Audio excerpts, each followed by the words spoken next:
Hi అండి. Welcome back to my channel.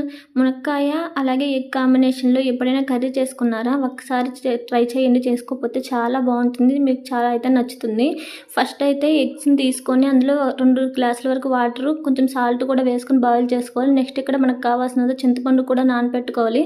తర్వాత pan పెట్టుకొని అందులో కొంచెం ఆయిల్ అలాగే ఆవాలు వేసి ఆవాలు వేగిన తర్వాత ఎర్రగడ్డలు కూడా వేసి అవి వేగిన తర్వాత ఇందులోనే టమాటాలు, హాఫ్ టేబుల్ స్పూన్ వరకు పసుపు, ఒక 2 టేబుల్ స్పూన్ల వరకు సాల్ట్ కూడా వేసుకొని ఒకసారి బాగా కలుపుకొని ఇందులోనే మునక్కాయ ముక్కలను కూడా వేసి ఒకసారి కలుపుకొని మూత పెట్టి 5 నిమిషాల వరకు అయితే మగ్గించుకోవాలి. ఇందులోనే ఒక 2 టేబుల్ స్పూన్ల వరకు కారం కూడా వేసుకొని 1 నిమిషం పాటు బాగా కలుపుకోవాలి. కారం బాగా కలిసేటట్టు. తర్వాత మనం ముందుగా నానబెట్టుకున్న చింతపండును కలుపుకొని చింతపండు పులుసు కూడా దీంట్లో పోసుకొని చింతపండు పులుసుని అయితే ఉడకనివ్వాలి. ఉప్పు కారం సరిపోయిందో లేదో చూసుకొని ఇలా బాగా మూత పెట్టి ఉడకనిచ్చిన తర్వాత ఇలా తెల్లొచ్చిన తర్వాత మనం ఉడకబెట్టి పెట్టుకున్న గుడ్లను కూడా వలుచుకొని దీంట్లో అయితే వేసేసుకొని ఇప్పుడు మూత పెట్టుకొని 5 నుంచి 10 నిమిషాల వరకు బాగా అయితే ఉడకబెట్టుకుంటే మునక్కాయ ఎగ్ కర్రీ అయితే రెడీ అయిపోతుంది. అంతే ఈ వీడియో. Bye bye.